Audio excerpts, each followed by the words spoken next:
یہاں حقوق کا تذکرہ ہے، عورتوں کے بھی معروف طریقے پر ویسے ہی حقوق ہیں جیسے مردوں کے ہیں، لیکن مردوں کا عورتوں پر ایک درجہ ہے۔ اس ایک بات سے ہماری سوسائٹی بہت کنفیوژن میں ہے، اس لیے کہ جو وضاحت کی اللہ سبحانہ و تعالیٰ کے کرم سے مردوں نے کی، اور مرد عورت کے شعور کی باریکیوں کو ویسے نہیں جانتا جیسے عورت عورت کو سمجھتی ہے۔ اللہ سبحانہ و تعالیٰ نے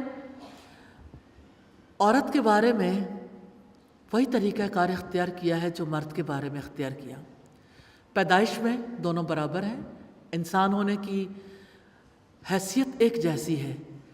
نیک عمل کریں اجر برابر کا ہے۔ ہم سب اللہ سبحانہ و تعالیٰ کے غلام ہیں۔ اللہ سبحانہ و تعالیٰ نے ہمیں کسی کا غلام بنا کر نہیں بھیجا، اسی وجہ سے انسان کسی کا غلام ہونا نہیں چاہتا، آزادی چاہتا ہے۔ آزادی ہمارا حق ہے، اللہ سبحانہ و تعالیٰ سے نہیں، اس کے تو ہم غلام ہیں، اور حق تو وہی رکھتا ہے جو آزاد ہو۔ آج کی عورت آزادی چاہتی ہے، اپنی آزادی کے لیے تگ و دو کر رہی ہے، لیکن سوال یہ پیدا ہوتا ہے کس کے لیے آزادی چاہیے؟ اگر حقوق کے لیے آزادی چاہیے تو پھر یہ دیکھنا ہوگا کہ اس کے حقوق کی ضمانت کون دیتا ہے۔ حقوق کی ضمانت تو پیدا کرنے والے رب نے دی ہے، حقوق کا تحفظ تو اللہ سبحانہ و تعالیٰ کے آخری پیغمبر محمد صلی اللہ علیہ وسلم نے کیا ہے۔ اسلام نے عورت کو جینے کا حق دیا ہے، اللہ تعالیٰ کی معرفت حاصل کرنے کا حق دیا ہے، اسے اپنے رب کے ساتھ تعلق قائم کرنے اور عبادت کا حق دیا ہے، اسے تعلیم کا حق دیا، رائے کا حق دیا، اسے جائیداد رکھنے کا حق ہے، عزت و آبرو کی حفاظت کا حق دیا ہے، اسے قرآن و سنت کی تعلیم حاصل کرنے کا حق دیا ہے، اسے دین کی حفاظت کرنے کا حق دیا ہے، اسے مساجد میں جانے اور اسلامی تعلیم حاصل کرنے کا حق دیا ہے، اسے حیا کا حق دیا، حجاب کا حق دیا، صلہ رحمی کا حق دیا، کمانے کا حق دیا، بچوں کی تربیت کرنے کا حق دیا، مہر و وفا کو شناخت بنانے کا حق دیا، جنت میں گھر بنانے کا حق دیا۔ اللہ تعالیٰ نے عورت کو جو حقوق دیے ہیں ان کی وجہ سے ہی عورت دوسرے انسانوں کی غلامی سے آزاد ہوتی ہے، یہی حقوق آزادی کی ضمانت ہے۔ ہماری سوسائٹی میں مرد اور عورت دونوں کو اس بارے میں ایجوکیٹ کرنے کی ضرورت ہے۔